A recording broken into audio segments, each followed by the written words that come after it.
اعوذ باللہ من الشیطان الرجیم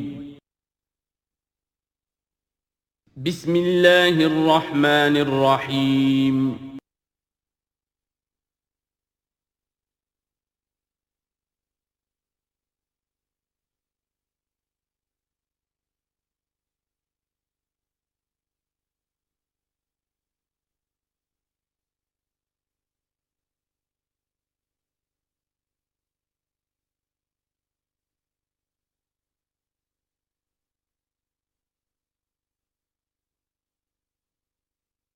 اعوذ باللہ من الشیطان الرجیم بسم اللہ الرحمن الرحیم وَلَقَدْ أَرْسَلْنَا نُوحًا إِلَىٰ قَوْمِهِ فَلَبِثَ فِيهِمْ أَلْفَ سَنَةٍ إِلَّا 50 عَامًا فَأَخَذَهُمُ الطُّوفَانُ وَهُمْ ظَالِمُونَ صدق اللہ العظیم۔ رب اشرح لي صدری ويسر لي أمری واحلل عقدۃ من لسانی یفقہوا قولی۔ سورہ عنکبوت کے کل 7 رکوع ہیں۔ پہلا رکوع جیسا کہ میں عرض کر چکا ہوں کہ قرآن مجید کے اہم ترین مقامات میں سے ہے، خاص طور پر دعوت اور تحریک اور اللہ تعالیٰ کے دین کے غلبے کی جد و جہد میں جو مسائل درپیش ہوتے ہیں کارکنوں کو، اس دور میں جب کہ پرسیکیوشن ہو، ستایا جا رہا ہو، مشکلات آ رہی ہوں، قربانیاں دینی پڑیں، تو اس کے جتنے بھی مسائل پیدا ہوتے ہیں ان سب کا بہت ہی جامع جو بیان ہے اور رہنمائی ہے وہ اس رکوع میں آ چکی ہے۔ تو یہ نوٹ کر لیجئے کہ مطالعہ قرآن حکیم کے جس منتخب نصاب کا میں تذکرہ کرتا رہا ہوں چند دنوں سے، اس کا جو 5واں حصہ ہے، اس کا پہلا سبق جو ہے وہ اسی سورہ عنکبوت کے پہلے رکوع پر مشتمل ہے، اور یہ اس حصے کا یوں سمجھیے کہ بمنزلہ فاتحہ ہے اس حصے کے لیے۔ اب جو بقیہ 6 رکوع ہیں ان میں 3 میں انباء الرسل کا معاملہ آ رہا ہے، لیکن ظاہر بات ہے کہ یہاں جو انباء الرسل آ رہے ہیں تو بیچ بیچ میں خاص طور پر یہی جو مسئلہ ہے بیک گراؤنڈ میں جو مسلمانوں کے مسائل درپیش ہیں، اور جو اس وقت حضور صلی اللہ علیہ وسلم اور آپ کے ساتھی جن مسائل سے دوچار ہیں، اور جو کچھ کہ کشاکش جو ہے مکے میں ہو رہی ہے اہل کفر اور اہل ایمان کے مابین، تو اس کے یوں سمجھیے بٹوین دی لائنز وقفے وقفے سے اس کی طرف بھی اشارے ہیں۔ پھر جو بقیہ 3 رکوع رہ جائیں گے، ان 3 رکوعوں میں 2 لڑیاں ہیں جو بٹی ہوئی ہیں۔ ایک لڑی میں خطاب ہے مشرکین عرب کی طرف، اور ایک لڑی میں جو اہل ایمان تھے، جو حضور صلی اللہ علیہ وسلم پر ایمان لائے تھے، جو ان مشکلات سے دوچار تھے، وہاں بھی پھر گن کر 10 ہدایات ان کو دی گئی ہیں۔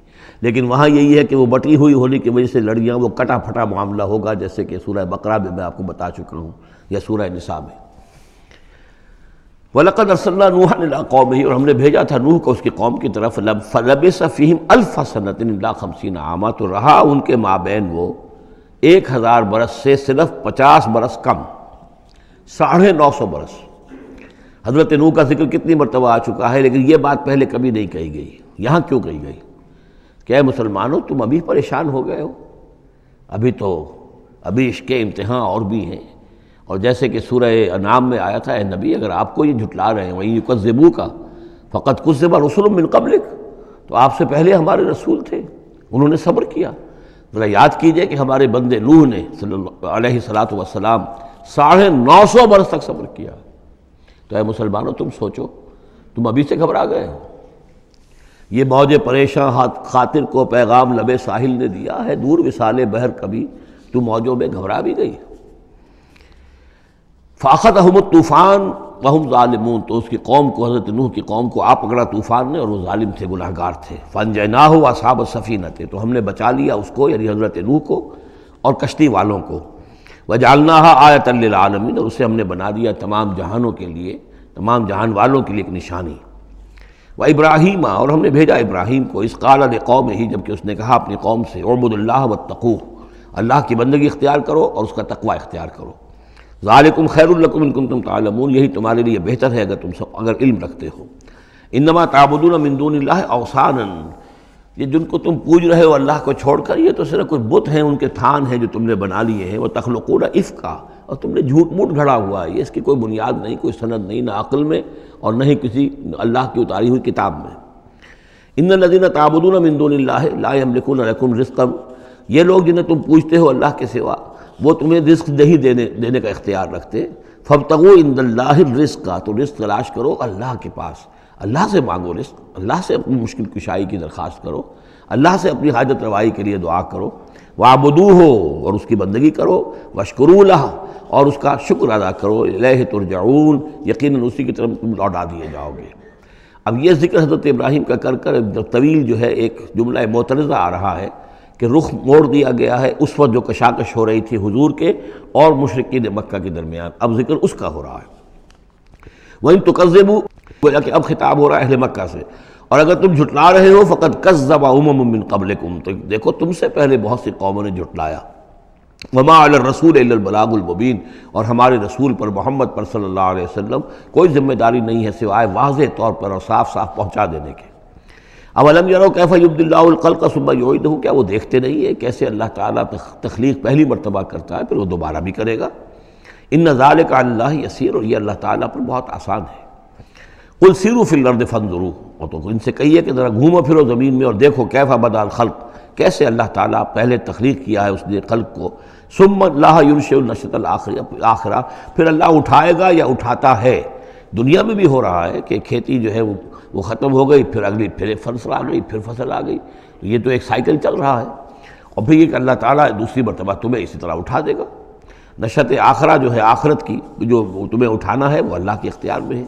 ان اللہ علی کل شیء قدیر، یقیناً اللہ ہر شے پر قادر ہے۔ یعذب من یشاء ویرحم من یشاء، وہ جس کو چاہتا ہے عذاب دیتا ہے دے گا، اور جس کو چاہے گا رحم فرمائے گا۔ وإلیہ تقلبون، اور اسی کی طرف تم لوٹا دیے جاؤ گے۔ وما انتم بمعجزین فی الارض، اور تم اسے شکست نہیں دے سکتے زمین میں، ولا فی السماء، نہ آسمان میں، نہ زمین میں کہیں بھاگ کر نہ آسمان میں کہیں بھاگ کر اللہ کو عاجز کر سکتے ہو۔ وما لکم من دون اللہ بولی ولا نصیر، اور نہیں ہے کوئی تمہارا اللہ کے سوا نہ حمایتی، یعنی اللہ کے ورے یا اللہ کے مقابلے میں۔ یہ دون کا لفظ بہت سے معنی دیتا ہے عربی زبان میں، دیکھنا ہوتا ہے کس کانٹیکسٹ میں کیا معنی ہے۔ اس کانٹیکسٹ میں اللہ کے مقابلے میں تمہارا کوئی نہ ولی ہوگا نہ نصیر ہوگا، نہ کوئی حمایتی نہ مددگار۔ والذین کفروا بآیات اللہ ولقائہ، اور جن لوگوں نے کفر کیا اللہ کی آیات کا اور اس سے ملاقات کا انکار کیا، اولئک یئسوا من رحمتی، یہ وہ لوگ ہیں جو میری رحمت سے مایوس ہو چکے ہیں، واولئک لہم عذاب علیم، اور ان کے لیے تو دردناک عذاب ہے۔ یہاں یہ جملہ معترضہ ختم ہوا اور اب پھر حضرت ابراہیم کا تذکرہ آ رہا ہے۔ فما کان جواب قومہ، تو نہیں تھا کوئی جواب حضرت ابراہیم کی قوم کا، الا ان قالوا، سوائے اس کے کہ انہوں نے کہا اقتلوہ او حرقوہ، اس ابراہیم کو قتل کر دو یا اسے جلا دو۔ فانجاہ اللہ من النار، تو اللہ تعالیٰ نے انہیں نجات دی آگ سے۔ ان فی ذلک لآیات لقوم یؤمنون، اور یقیناً اس میں نشانیاں ہیں ان لوگوں کے لیے جو ایمان رکھتے ہیں۔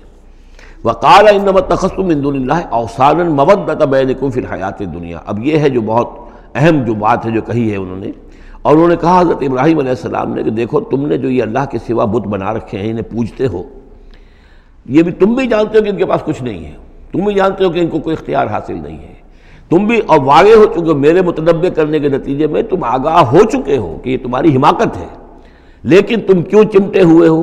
مودۃ بینکم فی الحیات الدنیا، دنیا کی زندگی میں تمہاری باہمی محبتیں جو ہے وہ چمٹا رہی ہیں۔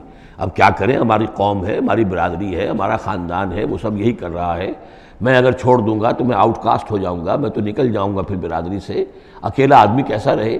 یہ چیزیں ہیں کہ جو انسان کو پھر جمع کر رکھتی ہیں۔ جیسے عصبیت کا ذکر آیا تھا پچھلی صورت میں کہ اب عصبیت نہیں ہونی چاہیے، اسی طریقے سے یہ عصبیت ہی نہیں بلکہ یہ کہ جتنے بھی رشتہ داریاں ہیں، دوستیاں ہیں، کاروبار ہیں، یہ معاملہ جو ہے کہ حق تم پر منکشف ہو چکا ہے، تم جان چکے ہو کہ یہ صرف کوئی شے نہیں ہے یہ تم کر رہے تھے، تمہارے آباء و اجداد نے جو رسمیں ڈالی ہوئی ہیں، اور تمہیں میں نے متنبع کر دیا ہے، تم نے اپنے جیوں میں جھانک کر دیکھ لیا ہے، اپنے گریبان میں جھانک کر دیکھ لیا ہے، اور تم پر یہ بات منکشف ہو چکی ہے کہ جو میں کہہ رہا ہوں وہ ٹھیک ہے، پھر بھی تم جو چمٹے ہوئے ہو اپنے اس نظام کے ساتھ، تو اس کا سبب صرف ایک ہے، وقال انما اتخذتم من دون اللہ اوثانا مودۃ بینکم فی الحیاۃ الدنیا، تمہاری باہمی محبتیں جو ہیں دنیا کی زندگی میں وہ تمہیں چمٹائے رہتی ہیں۔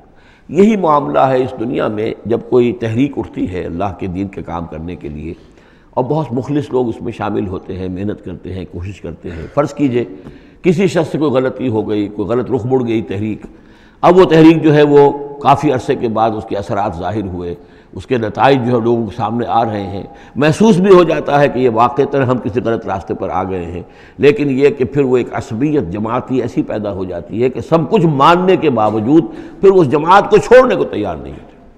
ہماری دوستیاں ہیں، ہماری رشتہ داریاں ہیں، ہمارے کاروباری تعلقات ہیں، یا یہ کہ کچھ لوگوں کے تو اپنے مفادات بھی اس میں شامل ہو جاتے ہیں، اس لیے کہ کچھ عرصے کے بعد ہر جماعت جو ہے وہ ایک فرقہ بن جاتی ہے۔ جیسے کہ آپ کو معلوم ہے کہ اللہ تعالیٰ نے اس امت کے لیے جو ہے وہ 3 چیزوں کا بندوبست کیا ہے ختم نبوت کے خلا کو پر کرنے کے لیے۔ نبوت ختم ہو گئی محمد الرسول اللہ پر، تو جو خلا پیدا ہوا وہ 3 چیزوں سے پر ہوا۔ نمبر 1، قرآن کی حفاظت کا ذمہ اللہ نے لے لیا، جبکہ نہ تورات کا لیا تھا نہ انجیل کا لیا تھا۔ نمبر 2، ہر صدی میں مجددین کے اٹھانے کا اہتمام کر لیا، ایسے لوگ اٹھاتے رہے، نبی تو نہیں ہوں گے، وہی نہیں آئے گی، لیکن وہ دین کو تازہ کریں گے، دین کی حقیقی تعلیمات جو لوگ بھول چکے ہوں گے دوبارہ یاد دلائیں گے، دین کی اصل حقائق کی طرف متوجہ کریں گے۔ اور تیسرا یہ کہ ایک جماعت ضرور قائم رہے گی حق پر، لا تزال فی امتی طائفۃ قائمین علی الحق۔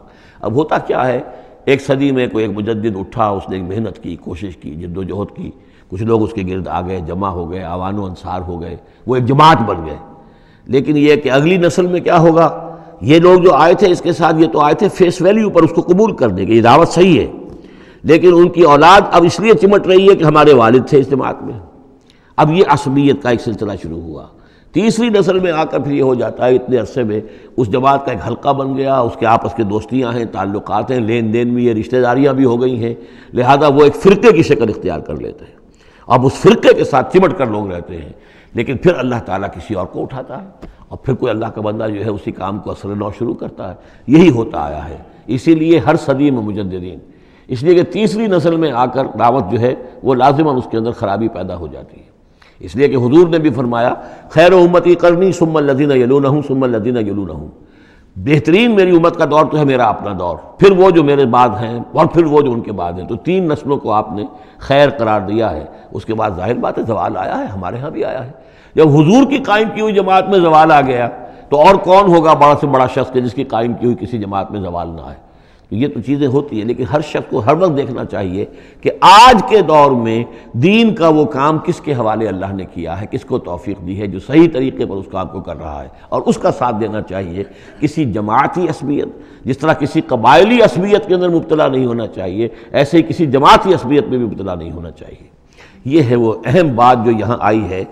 قال انما اتخذتم من دون اللہ اوثانا مودۃ بینکم فی الحیاۃ الدنیا ثم یوم القیامۃ یکفر بعضکم بعضا ببعض، پھر قیامت کے تم ایک دوسرے کا انکار کرو گے، تم ابھی تو بڑی دوستیاں ہیں، بڑا گٹھ جوڑ ہے، وَيَلْعَنُ بَعْضُكُمْ بَعْضًا، اور تم میں سے بعض دوسروں کو لعنت کریں گے، وَمَأْوَاكُمُ النَّارُ، اور تم سب کا ٹھکانہ ہوگی آگ، وَمَا لَكُم مِّن نَاصِرِينَ، اور نہیں ہوگا کوئی تمہارے لیے مدد کرنے والے۔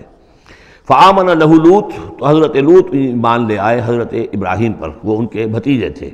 وقال انی مہاجر الی ربی، اور حضرت ابراہیم نے کہا میں اپنے رب کی طرف ہجرت کر رہا ہوں۔ وہ اپنا ملک چھوڑ کر چلے آئے شام کی طرف۔ قرآن مجید میں کہیں بھی پھر اس کے بعد یہ تذکرہ نہیں ملتا کہ ان کی قوم کا کیا حشر ہوا، پیچھے ان کو ہلاک کیا گیا، کیا ہوا، واللہ عالم۔ انہ هو العزیز الحکیم، یقیناً اللہ تعالیٰ زبردست ہے، حکمت والا۔ ووہبنا لہ اسحاق و یعقوب، اور ہم نے اسے اسحاق جیسا بیٹا دیا، یعقوب جیسا پوتا دیا۔ وجعلنا فی ذریتہ النبوۃ والکتاب، اور پھر ہم نے اسی کی نسل میں، اسی کی اولاد میں نبوت اور کتاب رکھ دی۔ یہ نوٹ کر لیجئے کہ حضرت ابراہیم علیہ السلام کے بعد کوئی نبی، کوئی رسول اس دنیا میں ان کی نسل سے باہر نہیں آیا، لیکن یہ کہ ان کی نسل کہاں کہاں پھیلی ہے یہ ہم نہیں جانتے۔ حضرت ابراہیم کے بیٹے حضرت اسحاق، ان کی نسل کتنی تھی، کہاں کہاں گئی ہے۔ تورات نے تو محفوظ رکھا ہے صرف یعقوب کو، اس لیے کہ بنی اسرائیل کیونکہ یہ لوگ ہیں، اس اپنی نسلی وہ جو بات تھی اس کے حوالے سے حضرت یعقوب کے بارے میں تو ساری چیزیں موجود ہیں۔ حضرت اسحاق کی کوئی اور بیٹا بھی تھا کہ نہیں تھا، عیسو تھا مثلا، تو وہ عیسو کہاں ہے، اس کی اولاد کہاں گئی۔ اس طرح بنی قطورہ، کئی بیٹے تھے حضرت ابراہیم کے حضرت قطورہ سے، تو ان میں سے صرف ایک کا ہمیں تذکرہ ملتا ہے، اور وہ ہے حضرت شعیب جس نسل میں آئے ہیں، مریم کی اولاد، باقی کہاں گئے۔ تو اسی طریقے سے یہ کہ یہ در حقیقت یہ اولاد ابراہیم کہاں کہاں پھیلی ہے، جیسے کہ میرا گمان ہے کہ ہندوستان میں بھی آئی ہے۔ نہ صرف یہ کہ ہو سکتا ہے کہ حضرت اسحاق کی اولاد میں سے عیسو کی اولاد آئی ہو اور وہ یہاں پر آباد ہوئی ہو، لیکن یہ کہ ان کا تعلق بھی یہ خاص طور پر برہمن طبقہ جو ہے، میں سمجھتا ہوں کہ وہ اسی طریقے سے ابراہیم کی نسل سے ہے۔ برہمن ابراہیم سے تعلق رکھنے والا برہمن، تو یہ میں سمجھتا ہوں کہ لفظی جو ہے اس کے اندر مناسبت موجود ہے۔ واللہ عالم، یقین سے ہم نہیں کہہ سکتے، اللہ یہ کہ کوئی شخص ہسٹری کا اس کو اپنا ریسرچ کا موضوع بنائے، بڑا عالم ہو وہ لائبریریاں جو ہیں کھنگالے اور پرانی تاریخیں دیکھے شاید۔ وَوَهَبْنَا لَهُ إِسْحَاقَ وَيَعْقُوبَ وَجَعَلْنَا فِي ذُرِّيَّتِهِ النُّبُوَّةَ وَالْكِتَابَ، ہم نے اسی کی نسل میں، اسی کی اولاد میں نبوت اور کتاب رکھ دی۔ طویل عرصے تک وہ نبوت و کتاب آتی رہی حضرت یعقوب کی اولاد میں، پھر آخری نبوت و رسالت حضرت اسماعیل کی اولاد میں۔ وَآتَيْنَاهُ أَجْرَهُ فِي الدُّنْيَا، ہم نے اسے اجر جو ہے دنیا میں بھی عطا فرمایا۔ وَإِنَّهُ فِي الْآخِرَةِ لَمِنَ الصَّالِحِينَ، اور یقیناً وہ آخرت میں ہمارے بڑے نیک بندوں میں سے ہیں۔ وَلُوطًا، اور ہم نے لوط کو بھیجا، اذ قال لقومه إنكم لتأتون الفاحشة، جب انہوں نے کہا اپنی قوم سے، یہ جو قوم کہا گیا مجازن، حقیقتاً وہ قوم ان کی نہیں تھی، حضرت لوط جو ہے وہ تو بھیجے گئے ہیں ان شہروں کی طرف، یہی ایک استثناء ہے، ورنہ ہر قوم کی طرف رسول اسی کی امت اسی میں سے بھیجا گیا۔ لیکن چونکہ حضرت ابراہیم کے بعد کوئی رسول کسی اور قوم میں ہو نہیں سکتا، اس لیے عامورہ اور صدوم کی بستیوں میں جو بھیجے گئے وہ حضرت لوط ہیں جو حضرت ابراہیم علیہ السلام کے بھتیجے ہیں۔ انکم لتاتون الفاحشۃ، تم لوگ بڑی بے حیائی کا ارتکاب کر رہے ہو، ما سبقکم بہا من احد من العالمین، تمام جہان والوں میں کسی قوم نے تم سے پہلے یہ حرکت نہیں کی۔ انکم لتاتون الرجال، کیا تم مردوں کی طرف آتے ہو اپنی شہوت کو پورا کرنے کے لیے، وتقطعون السبیل، اور راستہ مارتے ہو، یعنی فطرت کا راستہ تو یہ ہے، اولاد ہوتی ہے تو ہوتی ہے مرد اور عورت کے ملاپ سے، تم نے جو راستہ اختیار کیا تو گویا کہ اس فطرت کی راہ کو تم کاٹ رہے ہو۔ وَتَأْتُونَ فِي نَادِيكُمُ الْمُنكَرَ، اور تم اپنی مجلسوں میں یہ اس کا ارتکاب کرتے ہو، یہ ان کی بے حیائی کی اور ڈھٹائی کی انتہا ہو گئی تھی۔ فما کان جواب قومہ، تو نہیں تھا جواب اس کی قوم کا کوئی، الا ان قالوا، سوائے اس کے کہ انہوں نے کہا، ائتنا بعذاب اللہ ان کنت من الصادقین، اے لوط اگر سچے ہو تو اللہ کا عذاب لے آؤ۔ قال رب انصرنی علی القوم المفسدین، تو انہوں نے حضرت لوط نے دعا کی، پروردگار میری مدد فرما ان مفسدوں کے خلاف۔ ولما جاءت رسلنا ابراہیم بالبشریٰ، اور جب ہمارے جو ایلچی تھے، یعنی وہ جو فرشتے آئے تھے انسانی شکل میں ابراہیم کے پاس بشرا لے کر، بشارت لے کر حضرت اسحاق کی ولادت کی، قالوا انا مہلکو اہل هذه القریہ، انہوں نے کہا کہ ہم ہلاک کرنے کے لیے بھیجے گئے ہیں ان بستی والوں کو، ان اہلها كانوا ظالمین، یقیناً اس کے جو بستی والے جو ہیں، اس بستی کے لوگ رہنے والے، وہ بڑے ظالم ہیں، گناہگار ہیں۔ قال ان فیہا لوطا، حضرت ابراہیم نے کہا اس میں تو لوط بھی تو ہے اسی بستی کے اندر۔ قالوا نحن اعلم بمن فیہا، انہوں نے کہا ہمیں خوب معلوم ہے کہ کون کون ہے اس میں۔ لننجینہ اہلہ الا امرأتہ، ہم اسے بچا لیں گے، نجات دیں گے، اس کو بھی، اس کے گھر والوں کو بھی، سوائے اس کی بیوی کے، کانت من الغابرین، وہ ہوگی رہ جانے والوں میں۔ ولما ان جاءت رسلنا لوطا، اور جب وہ ہمارے ایلچی جو ہیں وہ پہنچے حضرت لوط کے پاس، سیء بہم، ان کو دیکھ کر وہ پریشان ہوئے، وضاق بہم ذرعا، اور ان کا دل جو بہت تنگ ہوا، خوبصورت لڑکوں کی شکل میں آئے تھے۔ وقالوا لا تخف ولا تحزن، انہوں نے کہا نہیں آپ نہ کوئی خوف کھائیں اور نہ کوئی رنجیدہ ہوں، انا منجوک واہلک، ہم تو آپ کو نجات دینے کے لیے آئے ہیں اور آپ کے گھر والوں کو، الا امرأتک، سوائے آپ کی بیوی کے، کانت من الغابرین، وہ پیچھے رہنے والوں ہی میں ہے۔ انا منزلون علی اہل هذه القریۃ رجزا من السماء، ہم نازل کرنے والے ہیں اس بستی کے رہنے والوں پر ایک آفت، ایک عذاب آسمان سے، بما کانوا یفسقون، بسبب اس فسق کے اور فجور کے اور گندگی کے جو وہ کر رہے تھے۔ وَلَقَدْ تَرَكْنَا مِنْهَا آیَةً بَيِّنَةً، اور ہم نے چھوڑ دیا اس میں سے، اس بستی میں سے کوئی نشانی جو ہے وہ اس وقت تک موجود ہوگی جب کہ قرآن نازل ہوا ہے، اسی لیے کہ قرآن کہتا ہے بار بار تم گزرتے ہو ان بستیوں کے کھنڈرات کے اوپر سے، بَيِّنَةً لِقَوْمٍ يَعْقِلُونَ، ان لوگوں کے لیے کہ جو عقل سے کام لے۔ وَإِلَىٰ مَدْيَنَ أَخَاهُمْ شُعَيْبًا، اور مدین کی طرف ہم نے بھیجا ان کے بھائی شعیب کو، فقال یا قوم اعبدوا اللہ، اور انہوں نے کہا کہ اے میری قوم کے لوگوں اللہ کی بندگی کرو، وارجوا الیوم الآخرہ، اور دیکھو آخرت کے دن کی، قیامت کے دن کی انتظار میں رہو، امید میں رہو، وہ قیامت کا دن آ کر رہے گا۔ ولا تعثوا فی الارض مفسدین، اور زمین میں فساد مچاتے مت پھرو۔ فکذبوہ، تو انہوں نے اس کو جھٹلا دیا، فاخذتہم الرجفۃ، تو انہیں آ پکڑا ایک زلزلے نے، فاصبحوا فی دارہم جاثمین، تو وہ اپنے گھروں کے اندر پڑے رہ گئے اوندھے ہوئے۔ وعادا وثمودا، اسی طرح عاد اور سمود، وقد تبین لکم من مساکنہم، اور تمہیں معلوم ہے کہ ان کے مسکن کہاں تھے، تمہارے لیے واضح ہیں کہاں رہتے تھے یہ، کہاں آباد تھے۔ بزین لہم الشیطان اعمالہم، اور شیطان نے ان کے لیے ان کے برے اعمال کو، مشرکانہ افعال کو مزین کر دیا تھا، اسی میں مگن تھے، خوش تھے۔ فصدہم عن السبیل، اور روک دیا تھا انہیں اللہ کے صحیح راستے سے، صراط مستقیم سے، جو صراط توحید ہے اس سے۔ وَكَانُوا مُسْتَبْصِرِينَ، حالانکہ وہ تھے بہت ہوشیار، بہت غور کرنے والے، سوچنے والے، بڑے دانشور تھے. لیکن یہ کہ یہ بڑے دانشور جو ہے کسی جگہ ایسا بھی ہوتا ہے، بہت بڑا عقل مند انسان جو ہے وہ اپنے ناک کے نیچے کے پتھر سے ٹھوکر کھاتا ہے.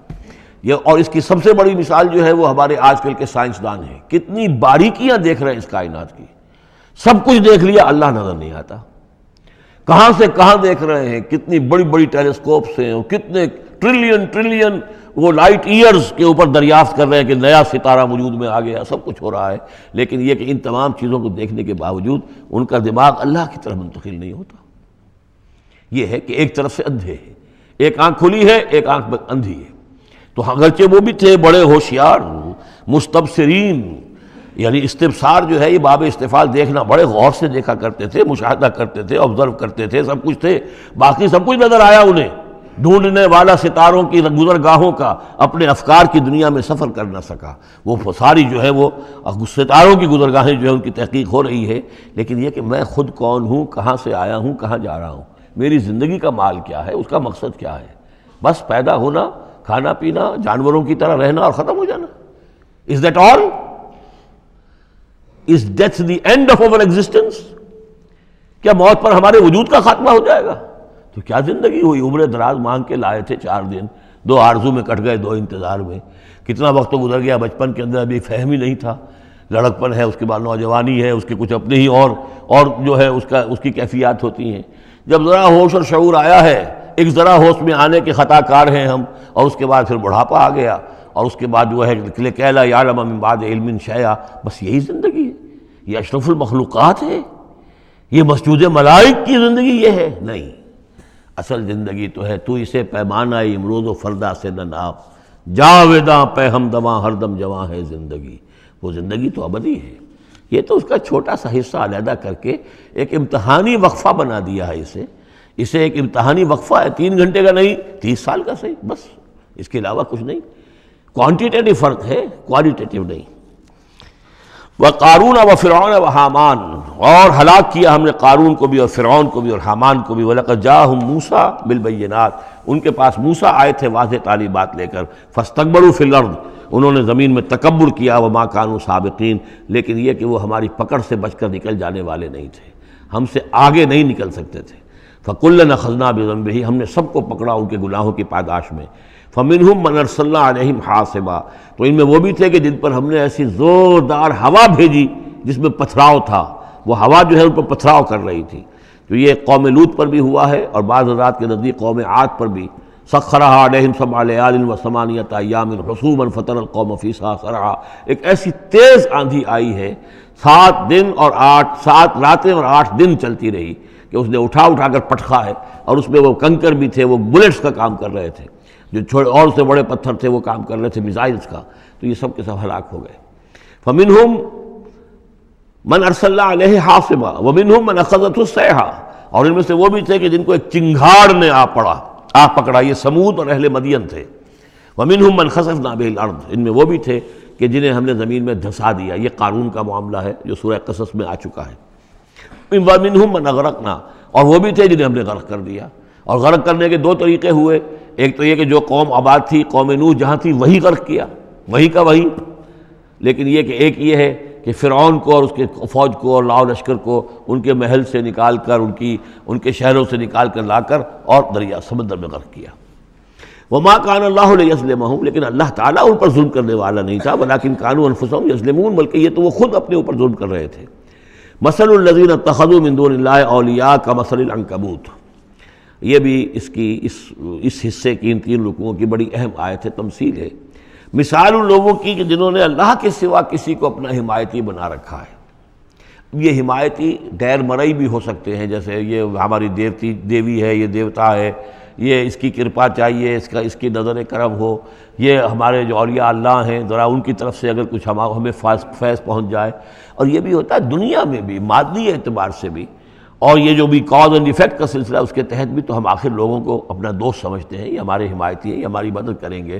لیکن واقعہ یہ ہے کہ سوائے ایک اللہ کی دوستی کے باقی ساری دوستیاں جو ہیں وہ مکڑی کے جالے جتنی بس مضبوط ہیں، اس سے زیادہ نہیں ہے.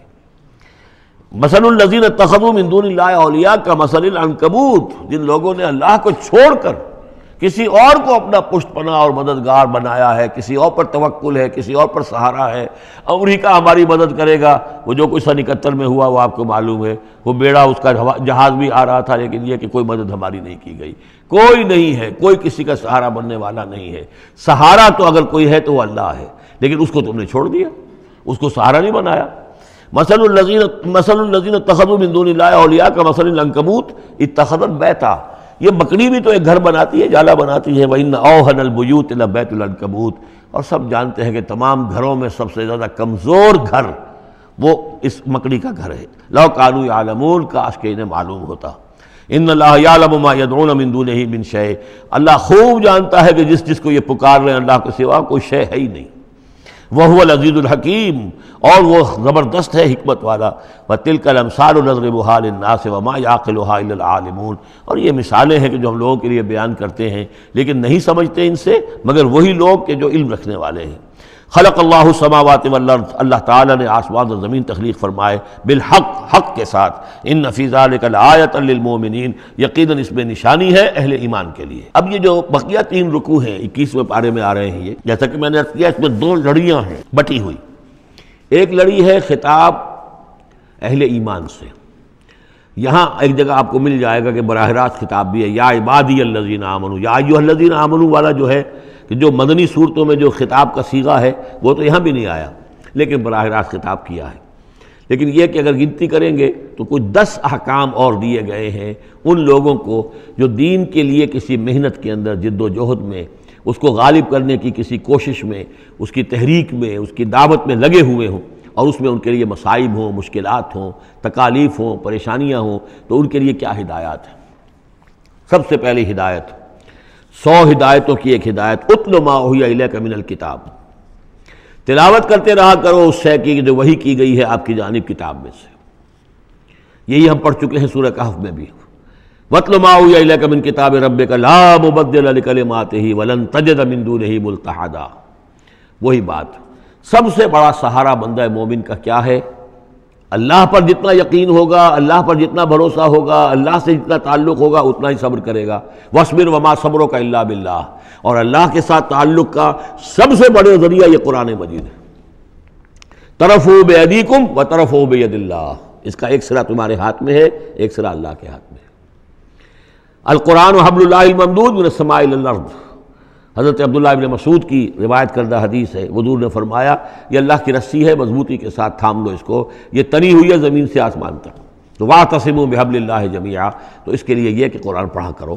اتل ما اوحی الیک من الکتاب وَأَقِمِ الصَّلَاةَ، اور قرآن کے بعد نمبر 2 نماز قائم کرنا۔ یہ نماز جو ہے اقم الصلاۃ لذکری، یہ سورہ طٰہٰ میں ہم پڑھ آئے ہیں، حضرت موسیٰ کو پہلی وحی ہو رہی ہے، پہلی گفتگو ہو رہی ہے کوہ طور پر، اقم الصلاۃ لذکری ان الصلاۃ تنہیٰ عن الفحشاء والمنکر، یقیناً یہ نماز روکتی ہے بے حیائی کے کاموں سے بھی اور برے کاموں سے بھی۔ وَلَذِكْرُ اللَّهِ اکبر، اور جان لو اللہ کا ذکر سب سے بڑی شے ہے۔ یہاں ذکر کو علیحدہ نہ سمجھیں، یہی ذکر ہے۔ قرآن جو ہے الذکر ہے، ہم نے سورہ ہجر میں دیکھا الذکر انا نحن نزلنا الذکر وانا لہ لحافظون، تو ذکر میں سب سے پہلے قرآن ہے۔ نمبر 2 اقم الصلاۃ لذکری، نماز قائم کرو میری یاد کے لیے۔ قرآن تو ہے ہی مجسم ذکر، نماز ذکر کے لیے ہے۔ اب تیسری چیز کیا ہے؟ ادعیہ معصورہ ہیں محمد رسول اللہ صلی اللہ علیہ وسلم کی، زندگی کا ہر کام کرتے ہوئے دعا ہے۔ آپ بیت الخلاء میں داخل ہو رہے ہیں تو دعا ہے، نکل رہے ہیں تو دعا ہے، گھر سے باہر جا رہے ہیں دعا ہے، گھر میں داخل ہو رہے ہیں دعا ہے، شیشہ دیکھا ہے تو دعا ہے، کپڑے بدلے ہیں دعا ہے، ہر کام کیجئے، لیکن یہ کہ آپ کا اس وقت اللہ کے ساتھ ذہنی رشتہ قائم رہتا ہے۔ چوتھے نمبر پر جو بھی اور حضور نے فرمائے ہیں، یہ 33 مرتبہ سبحان اللہ اور 33 مرتبہ الحمدللہ اور اللہ اکبر، یہ بھی ذکر ہے۔ تو یہ تمام شکلیں ذکر کی ہیں، صرف کسی ایک شے کو ذکر نہ سمجھے ہمارے ہاں یہ بن گیا بس اللہ اللہ کر رہے ہیں تو ذکر ہے، نہیں، ذکر میں سب سے پہلے قرآن کی تلاوت ہے۔ اتل ما اوحی الیک من الکتاب واقم الصلاۃ ان الصلاۃ تنہیٰ عن الفحشاء والمنکر ولذکر اللہ اکبر واللہ یعلم ما تصنعون۔ ایک تو یہ ہدایت ہو گئی، اللہ خوب جانتا ہے جو تم کر رہے ہو۔ دوسری ہدایت ولا تجادلوا اہل الکتاب الا باللتی احسن، جنہیں پہلے تم سے کتاب دی گئی تھی ان سے جھگڑا مت کرو مگر بہترین طریقے پر، ان سے بات کرو تو بڑے ہی اسلوب سے کرو، خوبصورتی سے کرو، بات کو سمجھانے کے لیے کرو، ان کی توہین نہ ہو کہ جذبات کو آپ بھڑکنے نہ دیں، ان میں حمیت جاہلی جو ہے اپنی امکانیت تک تو کوشش کریں کہ وہ بھڑکے نہ، باقی پھر وہ جو کرتے ہیں اللہ کے ہاں وہ ذمہ دار ہوں گے، لیکن ان سے گفتگو کرو تو بڑے عمدگی کے ساتھ کرو۔ الا الذین ظلموا منہم، سوائے ان کے جو ان میں سے ناانصافی پر تل گئے ہوں۔ اب یہ استثناء جو ہے دو معنی میں ہے، ایک تو یہ ہے کہ اس کا مطلب یہ کہ ان سے مجادلہ کرو ہی نہ، اور دوسرے یہ کہ اگر ان کے ساتھ کسی وقت کوئی سختی بھی کرنی پڑے، کوئی سخت جملہ بھی کہنا پڑے تو اجازت ہوگی، جہاں معلوم ہو جائے کہ یہ ہٹ درمی کے اوپر جو ہے آ گیا ہے تو وہاں اس دونوں کا امکان پیدا ہو جائے گا۔ وَقُولُوا، لیکن تمہیں ان سے کہنا کیا ہے یہ بھی سمجھ لو، تاکہ اب اس کو یہ سمجھیے کہ یہ ہمیں مسلمانوں میں جب کام کرنا ہے، مسلمان سو گئے ہیں، بھول گئے اپنے سبق کو، انہیں یاد دلانا ہے تو اسی انداز میں انہیں یاد دلانا ہے۔ قولوا آمنا بالذی انزل الینا وانزل الیکم، ان سے کہو بھائی ہم تو ایمان رکھتے ہیں اس پر بھی جو تمہاری طرف نازل کیا گیا اور اس پر بھی جو آپ کی طرف نازل کیا گیا۔ وَإِلٰہُنَا وَإِلٰہُکُمْ وَاحِدٌ، اور یہ تو نہیں ہے کہ ہمارا خدا کوئی اور ہے تمہارا خدا کوئی اور ہے، ہمارا الہ اور تمہارا الہ ایک ہی تو ہے۔ وَنَحْنُ لَهُ مُسْلِمُونَ، اور ہم تو اسی کے سامنے فرما بردارانہ اپنا سر جھکا چکے ہیں۔ وَكَذَلِكَ أَنزَلْنَا إِلَيْكَ الْكِتَابَ، اے نبی اسی طرح ہم نے آپ کی جانب یہ کتاب نازل کی ہے۔ فَالَّذِينَ آتَيْنَاهُمُ الْكِتَابَ يُؤْمِنُونَ بِهِ، تو وہ لوگ جنہیں ہم نے کتاب دی ہے، یہود اور نصارہ، ان میں بھی وہ لوگ ہیں جو اس پر ایمان لائیں گے یا جو ایمان لا رہے ہیں، جیسا کہ ہم پڑھ چکے ہیں کہ وہ آئے تھے کچھ لوگ جو حبشہ سے ایک وفد کی شکل میں، اور مکے والوں نے انہیں ستایا بھی، استہزاء بھی کیا، لیکن وہ لوگ وہ تھے جو پہلے حضرت عیسیٰ پر ایمان رکھتے تھے، عیسائی تھے، اور اب محمد پر بھی ایمان رکھتے ہیں، تو اللہ تعالیٰ نے ان کو دوہرا اجر دیا، مرتین۔ وَمِنْ هَؤُلَاءِ مَن يُؤْمِنُ بِهِ، اور ان میں سے یعنی مشرکین مکہ میں سے بھی بہت سے لوگ ہیں جو ایمان لائے ہیں اور بھی لا رہے ہیں یا لائیں گے۔ وَمَا يَجْحَدُ بِآيَاتِنَا إِلَّا الْكَافِرُونَ، اور ہماری آیات کا انکار تو نہیں کرتے سوائے وہی کہ جو ناشکرے ہیں اور جو کفر کر اڑ گئے ہوں۔ اب ایک اور دیکھیے دلیل، اب یہ حصہ جو ہے یہ دوسری ڈوری آ گئی کہ جس میں روئے سخن جو ہے مشرکین کے ساتھ رد و قضا والی بات ہے۔ وَمَا كُنْتَ تَتْلُو مِن قَبْلِهِ مِن كِتَابٍ، ارے نبی آپ تو اس سے پہلے، اس قرآن کے آپ پر نازل ہونے سے پہلے آپ کوئی کتاب پڑھتے ہی نہیں تھے، آپ دنیاوی اعتبار سے پڑھے ہوئے آدمی ہیں ہی نہیں، آپ نے تعلیم حاصل کی نہیں، لکھنا پڑھنا سیکھا نہیں۔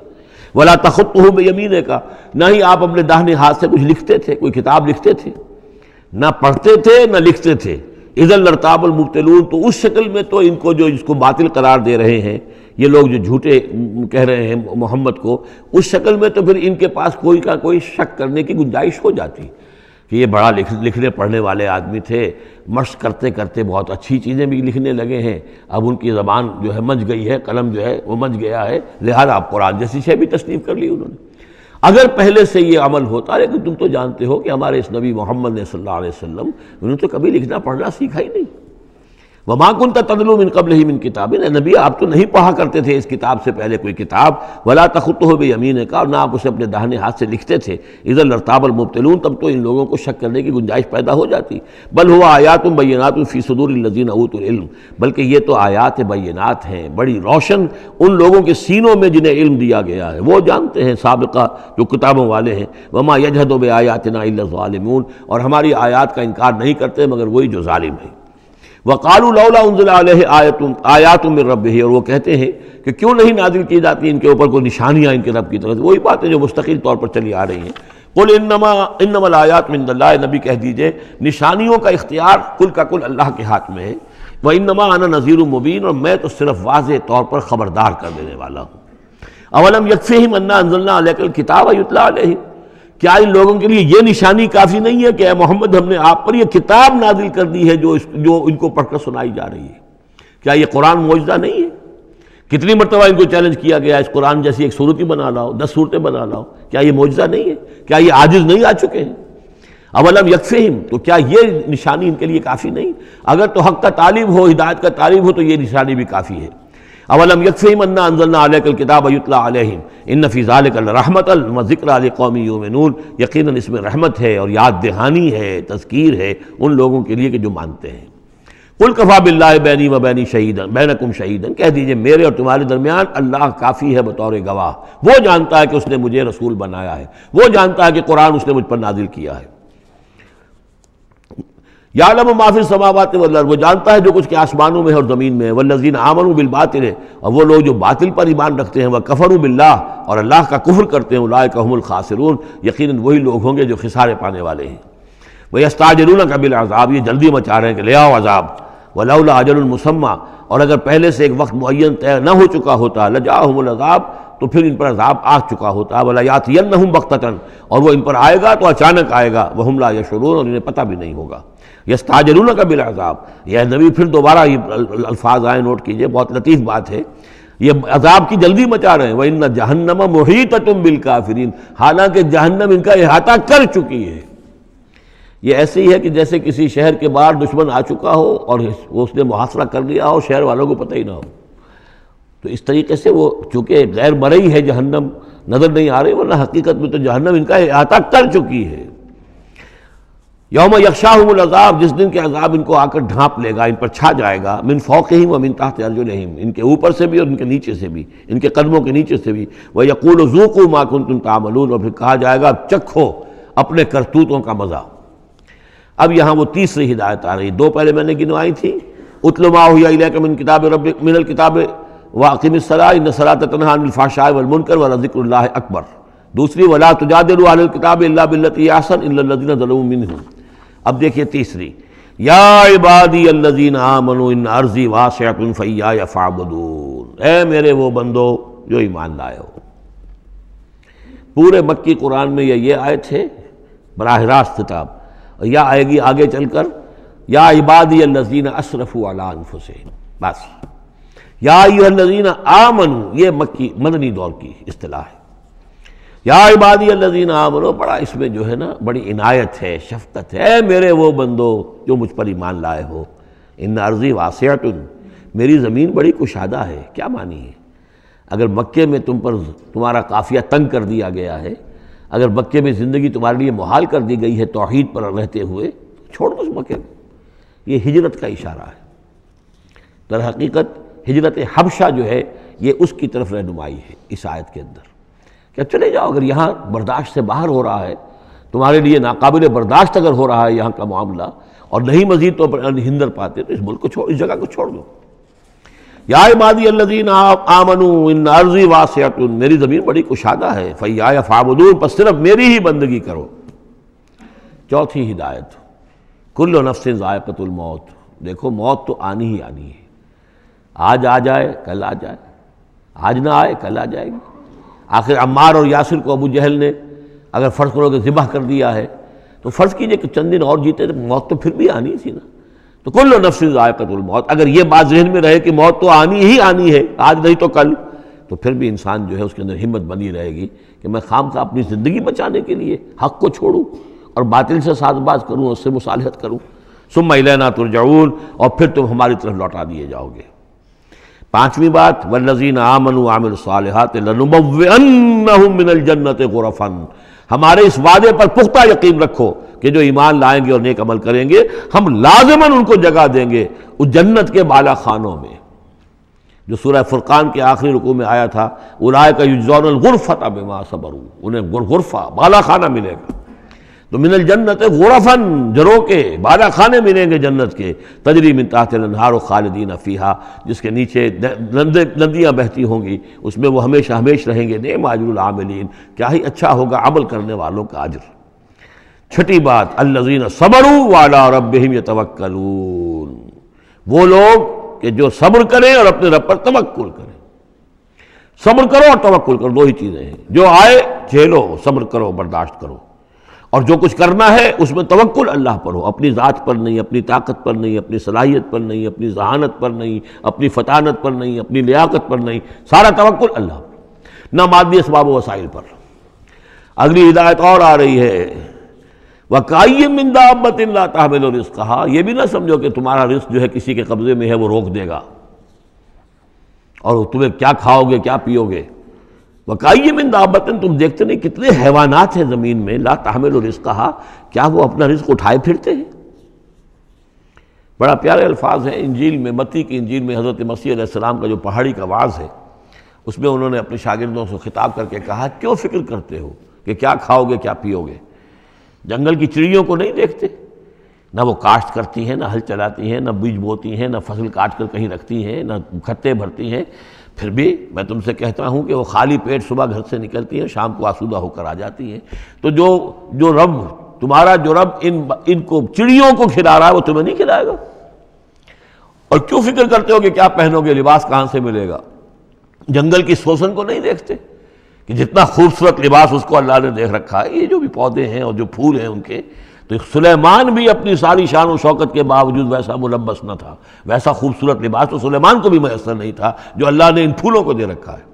تو غور کرو، جو وہ زمین کی اس گھاس پھوس کو اور ان پودوں کو اس قدر حسین لباس دے رہا ہے، عمدہ لباس دے رہا ہے، جو ابھی ہیں اور کل نہیں ہوں گے، یا یہ کہ کاٹ کر اور وہ چولہوں میں جلا دی جائے گی گھاس، تو کیا وہ تمہیں نہیں پہنائے گا؟ لیکن تم یقین نہیں کرتے۔ توکل اور ایمان، یہ دونوں چیزیں ساتھ ساتھ جائیں گی۔ جتنا اللہ پر ایمان ہے اتنا ہی توکل ہوگا، جتنا ایمان کمزور ہے توکل بھی نہیں ہو سکے گا۔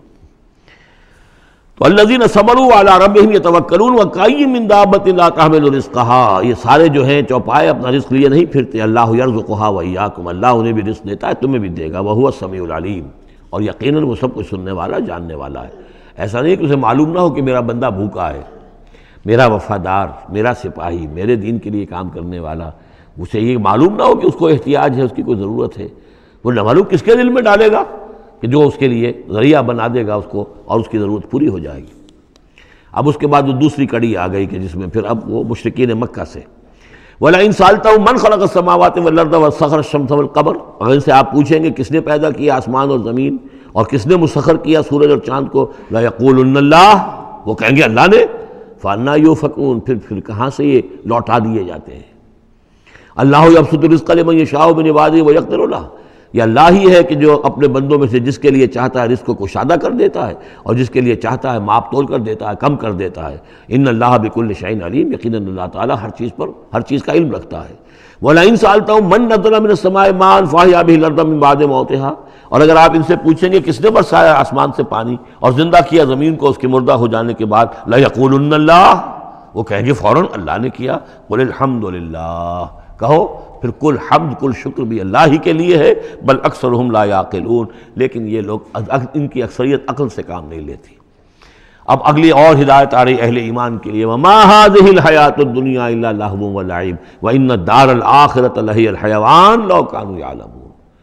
دیکھو مسلمانوں، یہ دنیا کی زندگی تو کھیل کود کے سوا کچھ نہیں، کھیل ہے، کچھ جی کا بہلا لینا ہے، یہ ڈرامہ ہے جو ہو رہا ہے۔ یہاں بادشاہ ہوتا ہے کچھ عرصے کے لیے، بادشاہ جیسے ڈرامے میں بادشاہ ہوتا ہے، لیکن جب مرے گا تو کیا وہ بادشاہت کہاں رہ جائے گی؟ ایسے ہی ڈرامے سے نکل آئے گا، لباس اتار دے گا تو ایک ایکٹر کا ایکٹر ہے، چاہے وہ فقیر تھا پہلے اس ڈرامے کے اندر، اور دوسرا ایکٹر جو ہے بادشاہ تھا، باہر نکل کر 3 گھنٹے کے بعد دونوں کے دونوں ایک جیسے ہیں، اور وہ نہ وہ بادشاہ ہے نہ وہ فقیر ہے۔ یہ ہے عارضی سا ہے، لیکن یہ کہ ان الدار الآخرۃ لہی الحیوان، یقیناً آخرت کا گھر وہ ہے اصل زندگی وہ ہے۔ لو کانوا یعلمون، کاش کہ ہمیں معلوم ہوتا، لو کنا نعلم، کاش کہ ہمیں معلوم ہوتا۔ یہ بھی نوٹ کر لیجئے، آخرت کو صرف مان لینا کہ ہاں آخرت ہے، بعد سے بعد الموت ہے، یہ کافی نہیں ہے۔ یہ معلوم ہو کہ اصل زندگی وہی ہے۔ میں نے جو اس کی تشبیہ جو ہے بیان کی ہے بعض مواقع پر، کہ ایک کتاب ہوتی ہے، اس کا دیباچہ بھی ہوتا ہے، اس کا کوئی ضمیمہ بھی ہوتا ہے، چھوٹا سا ضمیمہ۔ ہمارا جو تصور ہے وہ یہ کہ اصل کتاب زندگی تو یہ دنیا کی زندگی ہے، ہاں ایک ضمیمہ اب لگا ہوا ہے آخرت کا، اس کی اہمیت ہمارے نزدیک اتنی ہے۔ ضمیمہ ہے بس، دنیا کی زندگی اصل زندگی ہے۔ ہونا کیا چاہیے کہ یہ دنیا کی زندگی تو دیباچہ ہے، اصل کتاب جو ہے وہ آخرت کی زندگی ہے۔ یہ ریشو پروپورشن کم سے کم، حالانکہ ویسے تو فائنائٹ اور انفائنائٹ کے درمیان کوئی ریشو پروپورشن ہو ہی نہیں سکتی، ایک لامحدود زندگی اور ایک محدود زندگی، کیا اس میں ریشو پروپورشن ہوگی؟ لیکن یہ کہ پھر بھی اگر کوئی کرنی ہے تو دیباچہ اور کتاب زندگی اصل موت کے بعد کھلے گی، یہ دیباچہ ہے، یہ مقدمہ ہے۔ ہم نے کیا سمجھا ہے اصل زندگی کتاب زندگی یہ ہے، ہاں ایک ضمیمہ بھی اس کے ساتھ ہے جس کا نام آخرت ہے۔ فَإِذَا رَكِبُوا فِي الْفُلْكِ، پھر انہی مشرکین سے پھر خطاب ہو رہا ہے، اور یہ مضمون کئی بار آ چکا ہے۔ جب یہ سوار ہوتے ہیں کشتی میں، دعوا اللہ مخلصین لہ الدین، تو پھر یہ اللہ ہی کو پکارتے ہیں اس کے لیے اپنی اطاعت کو خالص کرتے ہوئے. فلما نجاہم الی البر، اور جب اللہ تعالیٰ انہیں نجات دے دیتا ہے خشکی کی طرف، اذا ہم یشرکون، تو پھر یہ شرک کرنا شروع کر دیتے ہیں. لیکفروا بما آتیناہم، تاکہ یہ ناشکری کریں اور کفر کریں ہماری دی ہوئی نعمتوں کی، ولیتمتعوا، اور تاکہ بس مزے اڑا لیں. فسوف یعلمون، پھر یہ جان لیں گے. الہاکم التکاثر حتی زرتم المقابر کلا سوف تعلمون ثم کلا سوف تعلمون. اصل حقیقت تو اس وقت کھلے گی. اولم یروا انا جعلنا حرما آمنا، یہ پھر اہل ایمان سے کہا جا رہا ہے، کیا یہ دیکھتے نہیں کہ ہم نے حرم کو ان کے لیے امن کی جگہ بنا دیا ہے. وَيُتَخَطَّفُ النَّاسُ مِنْ حَوْلِهِمْ، اور لوگ جو ہیں اچک لیے جاتے ہیں ان کے ارد گرد سے. باقی عرب کے اندر تو امن و امان تھا ہی نہیں. أَفَبِالْبَاطِلِ يُؤْمِنُونَ وَبِنِعْمَةِ اللَّهِ يَكْفُرُونَ، تو کیا یہ باطل پر ایمان رکھتے ہیں اور اللہ کی نعمت کا یہ کفران کر رہے ہیں. وَمَنْ أَظْلَمُ مِمَّنِ افْتَرَىٰ عَلَى اللَّهِ كَذِبًا أَوْ كَذَّبَ بِالْحَقِّ لَمَّا جَاءَهُ، اس شخص سے بڑا ظالم اور کون ہوگا جس نے کوئی چیز گھڑ کر اللہ کی طرف منسوب کر دی، اور اسی طرح وہ شخص کہ جس نے اللہ کی طرف سے آئے ہوئے حق کی تکذیب کر دی جبکہ اس کے پاس آیا. یہ دونوں ہم بدن جرم ہیں. یعنی اگر میں جھوٹ موٹ قرآن جو ہے خود تصنیف کر کے اللہ کی طرف منسوب کر رہا ہوں تو مجھ سے بڑا ظالم اور گناہ گار کوئی نہیں. لیکن یہ بھی سوچ لو، اگر واقعتاً یہ اللہ کا کلام ہے جو میں تمہارے سامنے پیش کر رہا ہوں اور تم اس کی تکذیب کر رہے ہو تو تم سے بڑا ظالم کوئی نہیں. الیس فی جہنم مثوی للکافرین، تو کیا جہنم ہی میں ٹھکانہ نہیں ہے ان کافروں کا. اور آخری آیت جو ہے پھر اسی صیغے میں لنہدین والذین جاہدوا فینا، اہل ایمان کی دلجوئی کے لیے گھبراؤ نہیں، پریشان نہ ہو. والذین جاہدوا فینا لنہدینہم سبلنا، وہ لوگ کہ جو ہماری راہ میں جہاد کریں، محنت کریں، کوشش کریں، جد و جہد کریں، قربانیاں دیں، اثار کریں، انہیں مطمئن رہنا چاہیے. ہمارا پختہ وعدہ ہے، مؤکد وعدہ ہے، ہم لازماً ان کی رہنمائی کریں گے اپنے راستوں کی طرف. لَنَهْدِيَنَّهُمْ سُبُلَنَا وَإِنَّ اللَّهَ لَمَعَ الْمُحْسِنِينَ، اور یقیناً اللہ تعالیٰ ساتھ ہے اہل احسان کے، جو اللہ تعالیٰ کے پر ایمان اور یقین اس درجے کا رکھتے ہوں اور اس کے لیے تن من دھن لگانے کے لیے تیار ہوں، تو اللہ ان کے ساتھ ہے. یعنی اللہ کی نصرت ساتھ ہے، اللہ کی مدد ساتھ ہے، اللہ کی تائید ساتھ ہے. سورۃ الروم، بسم اللہ الرحمن الرحیم. الف لام میم، غلبت الروم فی ادنی الارض وهم من بعد غلبهم سیغلبون فی بضع سنین للہ الامر من قبل ومن بعد ویومئذ یفرح المؤمنون بنصر اللہ ینصر من یشاء وهو العزیز الرحیم. وعد اللہ لا یخلف اللہ وعدہ ولکن اکثر الناس لا یعلمون. یہ سورہ روم جو ہے، اس میں آغاز میں جو مضمون آیا ہے وہ اس اعتبار سے بہت اہم ہے کہ ایک تاریخی پس منظر بھی ہے اس کا، اور ایک بہت بڑی پیشن گوئی تھی کہ جو ان آیات میں کی گئی تھی کہ جو پھر صحیح ایگزیکٹلی جیسے کہ پیشن گوئی اللہ نے کی تھی ان آیات میں وہ پوری ہوئی. یہ آپ ذہن میں رکھیے کہ بہت طویل عرصے تک، کئی 100 برس تک تاریخ کے اندر، جب یہ ایرانی امپائر بنی ہے کہ خسرو سے، سائرس کے زمانے سے 2500 سال پہلے جو بادشاہ تھا ذوالقرنین، تو ایک بڑی سلطنت یہ تھی اور دوسری بڑی سلطنت جو تھی وہ سلطنت روما تھی. سلطنت روما کا سب سے بڑا حصہ تو خیر روم جو یورپ کے اندر تھا، لیکن یہ کہ یہ ترکی کا پورا علاقہ اور مغربی میڈیٹرینین کے ساتھ ساتھ جو ساحل ہے یہ ان کے پاس ہوتا تھا. ان دو حکومتوں میں جیسے سی سو ہوتا ہے، جھولا جھول رہی تھی تاریخ. کبھی ایرانیوں میں کوئی زوردار طاقتور بادشاہ اٹھا باصلاحیت، اس نے حملہ کیا اور رومیوں کو دھکیل دیا وہ یورپ کے اندر اور ایشیا خالی کرا لیا. کبھی رومیوں میں کوئی زبردست طاقتور کوئی بادشاہ اٹھا جو کہ جس کے اندر صلاحیت تھی، وہ آ کر ایرانیوں کو دھکیلتا ہوا پیچھے لے جاتا تھا. تو اس طریقے سے یہ سی 100 جو ہے یہ کئی 100 برس تک جاری رہا. حضور کی بعثت کے زمانے میں ایسا معاملہ ہوا ہے کہ سن 614 میں، 602 سے لے کر 614 تک، اور حضور کی ولادت ہوئی 571 میں، یعنی جب حضور کی عمر 31 برس تھی اس سے لے کر اور 45 برس کی عمر تک ایک مسلسل جنگ چلی ہے ان دونوں کے مابین، روم اور ایران کی. لیکن سن 614 میں ایک بڑی زبردست شکست دی. کیخسرو پرویز، کیخسرو ثانی وہ اپنے آپ کو کہتا تھا، پہلا کیخسرو تو تھا ذوالقرنین اور ثانی میں ہوں. اب بہرحال یہ ایک بڑا باصلاحیت حکمران تھا. اس نے شکست دی ہے رومیوں کو بہت بری طرح. شام میں، اب یہ چونکہ رومی عیسائی ہو چکے تھے، سن 300 عیسوی میں یہ عیسائی ہو چکے تھے. یروشلم ان کا مقدس مقام تھا لیکن نام رکھا ہوا تھا ایلیا. سن 70 میں جو یروشلم کو انہوں نے برباد کیا تھا، تو اس کے بعد ہیڈریان ایک رومن ایمپرر تھا جس نے کہ دوبارہ آباد کیا یروشلم کو، اور لیکن اس کا نام بدل دیا. اب یروشلم نہیں تھا یہ، اس کا نام تھا ایلیا. ایلیا میں ان کی وہ صلیب بھی تھی جو ان کے عقیدے کے مطابق حضرت مسیح علیہ السلام کو جس پر صلیب دی گئی تھی، ان کا مقدس مقام تھے یہ. ان سب سے بھی ان کو کھدیڑ دیا، تقریباً ترکی سے بھی نکال دیا. استنبول جو ہے قسطنطنیہ، اس پر بھی اندیشہ ہوا کہ شاید ایرانی حملہ کر دیں گے. اس حد تک رومیوں کا حال پتلا ہو گیا. اب ہو یہ رہا تھا کہ جو عرب میں مکے میں ادھر حضور کی دعوت ہے، شروع ہو چکی ہے، 5 برس ہو گئے حضور کو دعوت دیتے ہوئے، یا یہ کہ 15 برس ہونے کو آئے ہیں. لیکن ہوتا یہ تھا کہ یہ مشرکین مکہ یہ سمجھتے تھے کہ ایرانی تو ہمارے بھائی ہیں، وہ مشرک ہیں، آتش پرست ہیں، اور یہ نصرانی جو ہیں، یہ عیسائی جو ہیں، یہ مسلمانوں کے قریب تر ہیں، اس لیے کہ یہ عیسیٰ کو ماننے والے، موسیٰ کو ماننے والے، تو یہ لوگ جو ہیں ان سے قریب ہیں.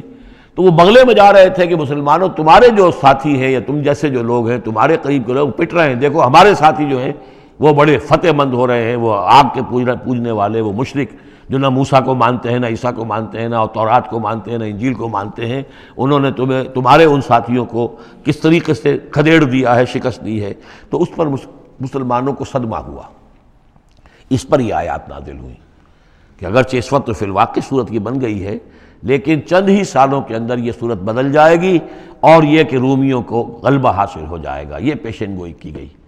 اس پر پھر حضرت ابوبکر صدیق نے کسی کافر مشرک سے ایک شرط بھی مان لی کہ اگر یہ قرآن کی پیشن گوئی درست ثابت ہوئی تو تم مجھے 100 اونٹ دو گے، اور اگر غلط ثابت ہوئی تو پھر میں تمہیں 100 اونٹ دوں گا.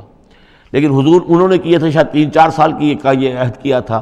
حضور نے کہا نہیں، بضع کا لفظ آ رہا ہے اس میں کہ چند سالوں کے اندر. بضع کا لفظ جو ہے وہ 9 تک اطلاق ہوتا ہے، تو 9 سال کو رکھو، اور شرط جو ہے دوبارہ اپنی اس 9 سال کے حوالے سے اونٹوں کی تعداد بھی بڑھا دی گئی، لیکن یہ کہ پھر شرط کی مدت 9 سال ہو گئی. لیکن 9 سال کے 9ویں سال ہی وہ جو ہے وہ جو پیشن گوئی قرآن کی تھی کہ وہ صحیح ثابت ہوئی. ہرقل جو تھا، ہرقل اعظم، اس نے پھر لمبا چکر دیا، بجائے اس راستے سے آنے کے وہ بحیرہ کیسپین کی طرف سے ہو کر، پیچھے سے ہو کر آیا ہے، اور سرپرائز اٹیک کیا اس نے ایران پر، اور بڑی زبردست شکست دی ایران کو، اور اپنی شکست کا بدلہ چکا لیا، اور یہ سارا علاقہ شام وغیرہ کا جو ہے وہ اس نے واگزار کرا لیا. اور وہی تھا زمانہ جب کہ مسلمانوں کو میدان بدر میں فتح حاصل ہوئی. تو یہ شکست، 2 خوشیاں جمع ہو گئی مسلمانوں کے لیے، کہ ایک تو یہ کہ جو ان کے قریب تر تھے یعنی عیسائی، ان کو فتح حاصل ہو گئی مشرکین کے ساتھ کے مقابلے میں، کہ جو مشرکوں سے قریب تر تھے، آتش پرست تھے. دوسرے یہ کہ خود انہیں فتح حاصل ہو گئی، فتح مبین، الفرقان آ گیا بدر کا. اس کا ذکر ہے ان آیات میں. الف لام میم، غلبت الروم، رومی مغلوب ہو گئے، فی ادنی الارض، قریب کی سرزمین میں. وہ جغرافیہ تو آپ کو دکھایا تھا نقشہ، جزیرہ نماء عرب، اور اس کے اوپر ایک طرف شام ہے، ایک طرف عراق ہے، اور ادھر عراق کے ساتھ میں ایران ہے. تو قریب جزیرہ نماء عرب سے قریب ترین ممالک ہیں. فی ادنی الارض، قریب کے ملک میں رومی غالب آ گئے. لیکن وہم من بعد غلبہم سیغلبون، وہ اپنی اس مغلوبیت کے بعد ان قریب دوبارہ غالب آئیں گے.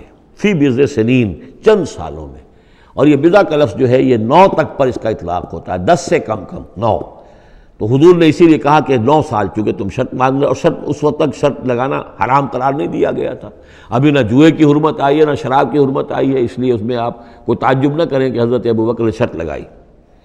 تو فرمایا الف لام میم، غلبت الروم فی ادنی الارض وهم من بعد غلبہم سیغلبون فی بضع سنین للہ الامر من قبل ومن بعد. اللہ ہی کا اختیار تھا، اللہ ہی کے ہاتھ میں تھا سارا معاملہ، پہلے بھی اور بعد میں بھی. وَيَوْمَئِذٍ يَفْرَحُ الْمُؤْمِنُونَ، اس روز اہل ایمان خوشیاں منائیں گے. ایک خوشی تو اس کی ہوگی کہ عیسائیوں کو فتح ہو گئی آتش پرستوں پر، اور بے نصر اللہ، اللہ کی مدد بھی آئے گی ان کے پاس. یعنی غزوہ بدر کا لفظ تو نہیں آیا، لیکن اہل ایمان کو جو ہے اس وقت فرحت ہو گئی بے نصر اللہ، اللہ کی مدد سے. ینصر من یشاء، وہ مدد کرتا ہے جس کی چاہتا ہے. وہو العزیز الرحیم، اور وہ زبردست ہے، رحم فرمانے والا.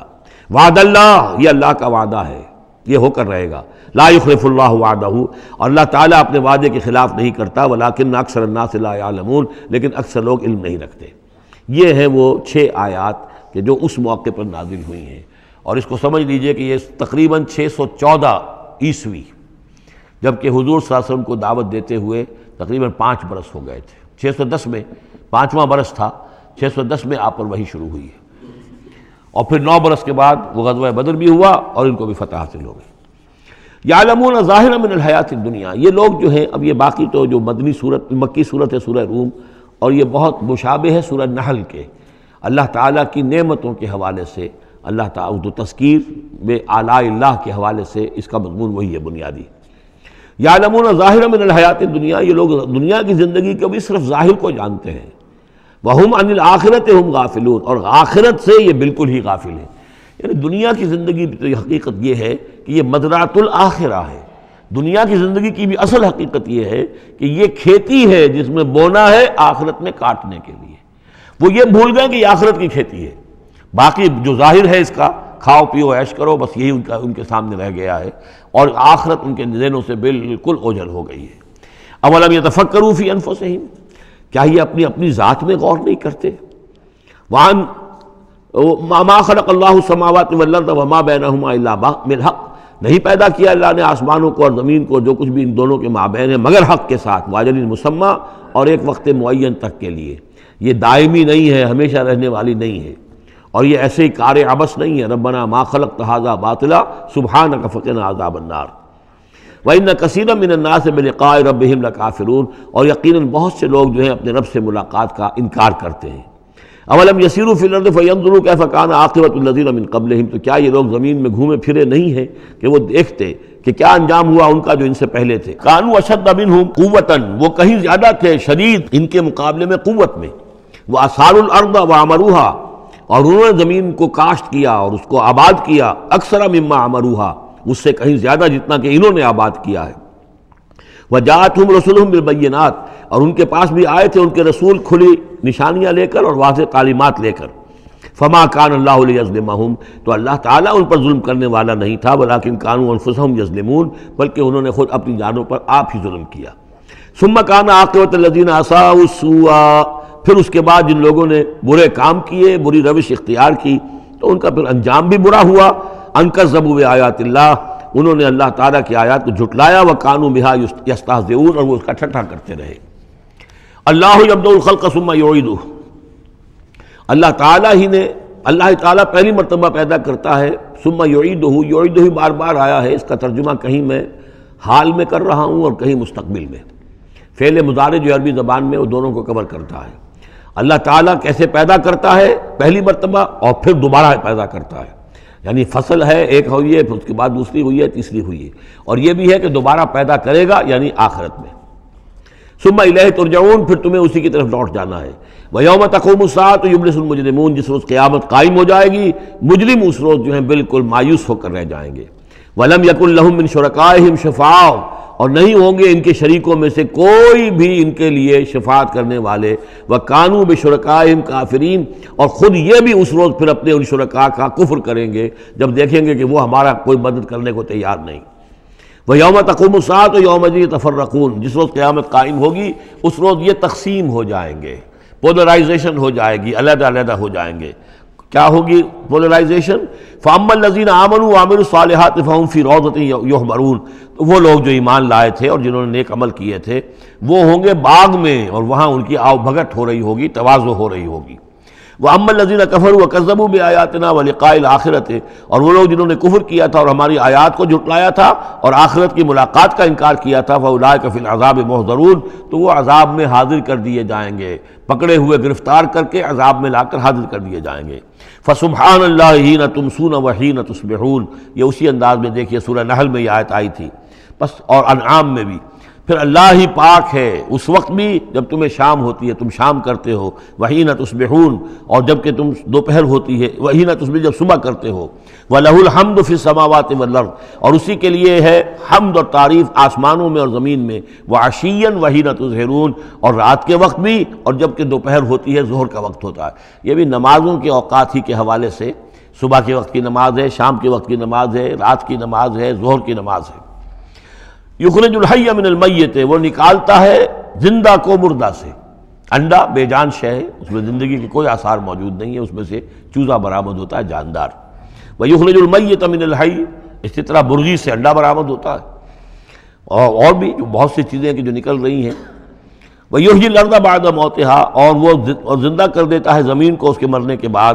وَكَذَلِكَ تُخْرَجُونَ، اور اسی طریقے سے تم کو بھی نکال لیا جائے گا قبروں سے، زمین میں جہاں تم دفن ہوگے، جہاں تمہارے اجزاء تحلیل ہو چکے ہوں گے، لیکن اللہ تعالیٰ اسی طریقے سے اس مردہ زمین میں سے جیسے فصل نکال لیتا ہے تمہیں نکال لے آئے گا۔ بارک اللہ لی ولکم فی القرآن العظیم ونفعنی وإیاکم بالآیات والذکر الحکیم۔